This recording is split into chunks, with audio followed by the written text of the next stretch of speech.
बिल्कुल। देखिए आशीष, कल मैं ना क्लोजिंग में एक बात कर रहा था, सिट्रस पारिबा, मतलब ऑल थिंग्स बीइंग इक्वल। आज सुबह उनमें से एक चीज तो इक्वल नहीं रही, वो शांति थोड़ी सी भंग हुई। लेकिन उसके बावजूद अगर आप देखें तो बाजार में टेक्सचर जो है वो पिछले 2-3 दिन का आप देखें तो बाय ऑन डिप्स का है। कल देखें आप, कल मार्केट ने आपको गैप अप के बाद पूरे दिन सताया, लेकिन उसके बाद 2:30 बजे से एक अच्छा खासा रन दिया। बैंक निफ्टी खास तौर से करीब करीब वो जो आखिरी के आधे घंटे में करीब 400 पॉइंट का मूव आया था बैंक निफ्टी में, 400 450 पॉइंट का। और जो एक्सपायरी से एक दिन पहले शानदार कॉल ऑप्शंस डबल ट्रिपल हो गए थे उस एक घंटे के मूव में, इस तरीके का मूव आया था। तो थोड़े पेशेंस के साथ, थोड़ा सा धैर्य के साथ बाय ऑन डिप्स का ही टेक्सचर मार्केट में है।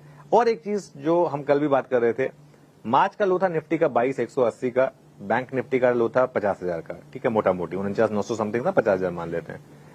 इस बार क्या हुआ है, निफ्टी ने 23,260 पर, यानी कि ऑलमोस्ट 1000 पॉइंट हायर, और बैंक निफ्टी ने 52,800, यानी कि ऑलमोस्ट 3,000 पॉइंट हायर।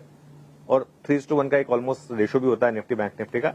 वो ऑलमोस्ट हायर बॉटम बनाया है निफ्टी ने भी और बैंक निफ्टी ने भी। ये आई थिंक आपको कहीं ना कहीं स्क्रीन बता रही है। तो ये एक एटलीस्ट आपको एक होप दे रहा है कि मार्च के लोस तो आप भूल जाइए, अब ये जो मई के लो थे ये अब आपके लिए सैक्रोसैंक्ट बन जाएंगे यहां से। कल एफआईएस की कैश और फ्यूचर्स दोनों में बाइंग हुई है, ये भी एक अच्छी चीज है। बाजार का सेंटिमेंट सुधर चुका है, इसमें कोई डाउट नहीं है। आप पोर्टफोलियोज देख लीजिए, हमारे सबके पोर्टफोलियोज, हमारे व्यूअर्स के पोर्टफोलियोज, सबके पोर्टफोलियोज में एक शानदार इंप्रूवमेंट आपको देखने को मिली होगी। मिड कैप और स्मॉल कैप इसमें का ठीक ठाक रैली हुई है। देखिए, डर हमेशा एक ही रहेगा और मार्केट में रिस्क हमेशा होता है कि कहीं यूएस और ईरान के बीच में वापस कुछ नया बखेड़ा ना खड़ा हो जाए, कुछ नया बड़ा नेगेटिव ना हो जाए, जिससे हम वापस 105 110 तेल पे ना पहुंच जाए। मेन चीज अब हॉर्मोज और कच्चा तेल है, इस पर नजर रहेगी। अगर कच्चा तेल 90 के नीचे आया तो बड़ा पॉजिटिव होगा मार्केट के लिए। हाँ, अगर 105 110 के ऊपर निकला वापस तो फिर इस रैली के फेल होने का रिस्क रहेगा।